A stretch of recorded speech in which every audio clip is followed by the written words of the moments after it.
Konnichiwa! Hi, hello! My name is Suzumaru, and welcome to my very first episode of Lost in Translation, a series where we explore the nuances lost in dubbed anime scenes.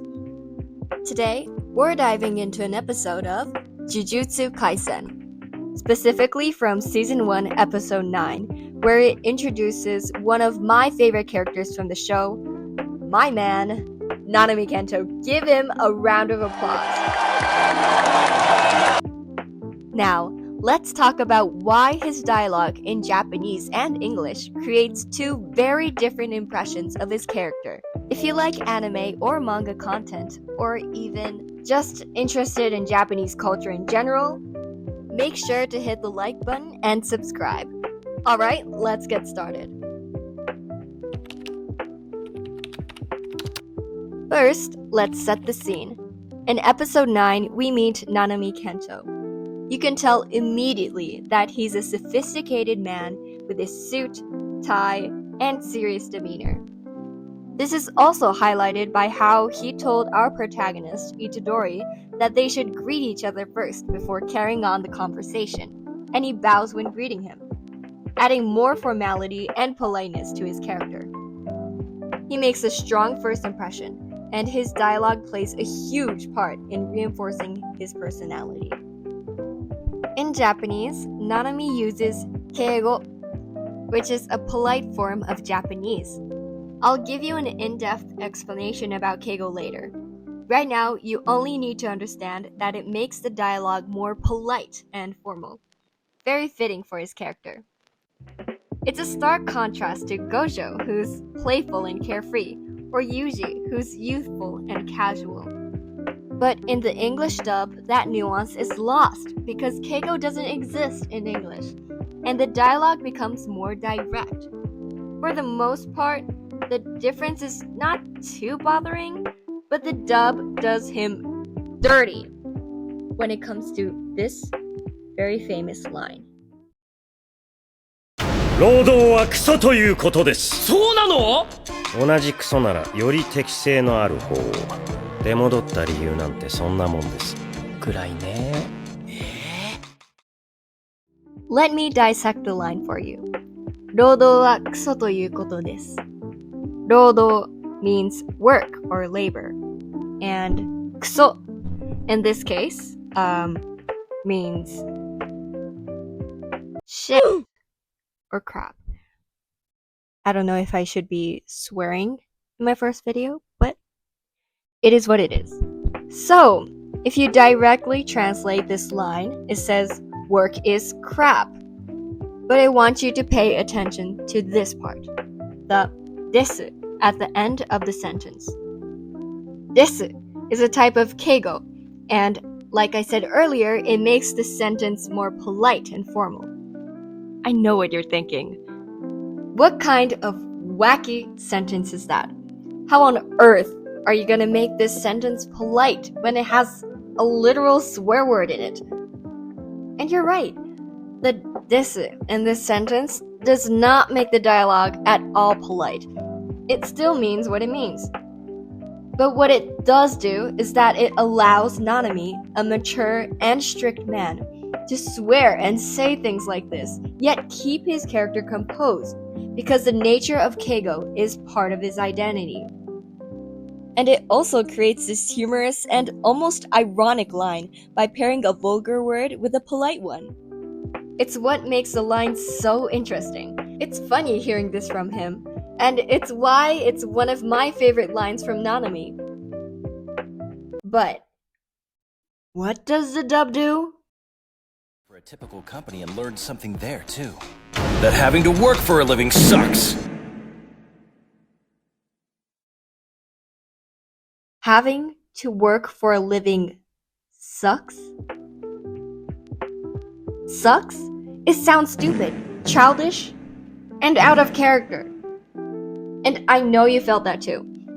It crushes the image of him that was carefully crafted up to this very scene. But the meaning of this sentence didn't change. So, why does it sound different?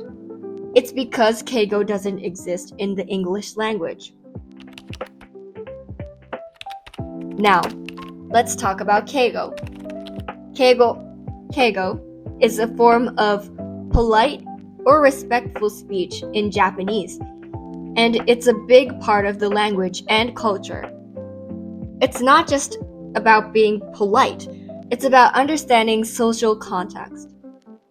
Who are you speaking to? Are they older, younger? Are they your boss or your subordinate? The way you use keigo changes based on the answers to these questions.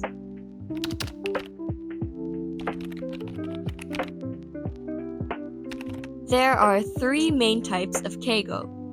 First, we have sonkeigo, which is a respectful language used to elevate the person you're addressing. Therefore, you use it on the movements of the person you're talking about.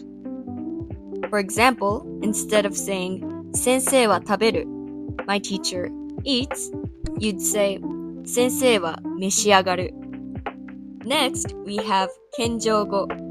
It's a humble language used to lower yourself in relation to the person you're addressing, which means you use it on your movements. Instead of saying 行く, to go, you'd say 参る.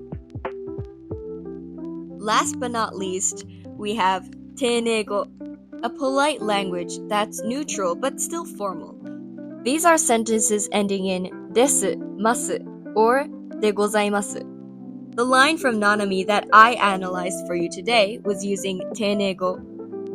Also, fun fact, if you didn't notice, Itadori actually uses desu in this scene as well. It's hard to tell because it's shortened to su. It gives off a more light and playful energy. You'll hear the shortened desu a lot from carefree, friendly characters or delinquents. 脱サラってなんで初めから呪術師になんなかったんすか？まずは挨拶でしょう。とても戦える体力はない。年？そいつ何歳っすか？正太郎さんの知り合いっすか？ああ。There are even more types of keigo, like ones you only use to refer to the emperor. But that could be for another video. Comment down below if you'd like to know more about keigo and watch a dedicated video about it in the future. Anyway, in Japanese, we'll mainly combine the 3 to show respect to, well, anyone really. Your boss, your teacher, someone older than you, and even someone you've just met or have not much connections with, like a random waiter at a restaurant.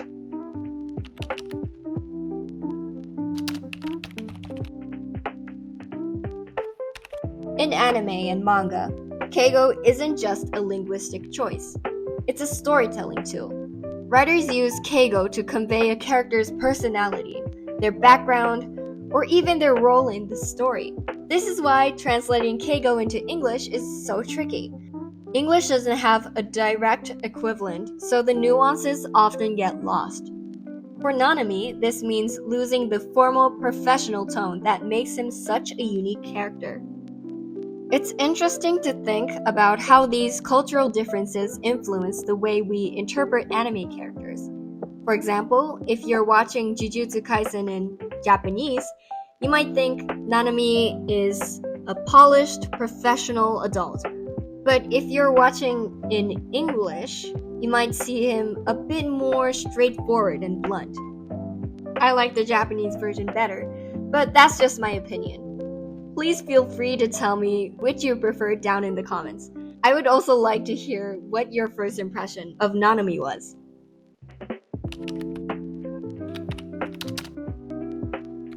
So, what have we learned? Nanami's keigo in Japanese gives us insight into his professionalism and maturity, while the English dub simplifies this aspect of his character. It's a fascinating example of how language shapes the way we perceive stories and characters.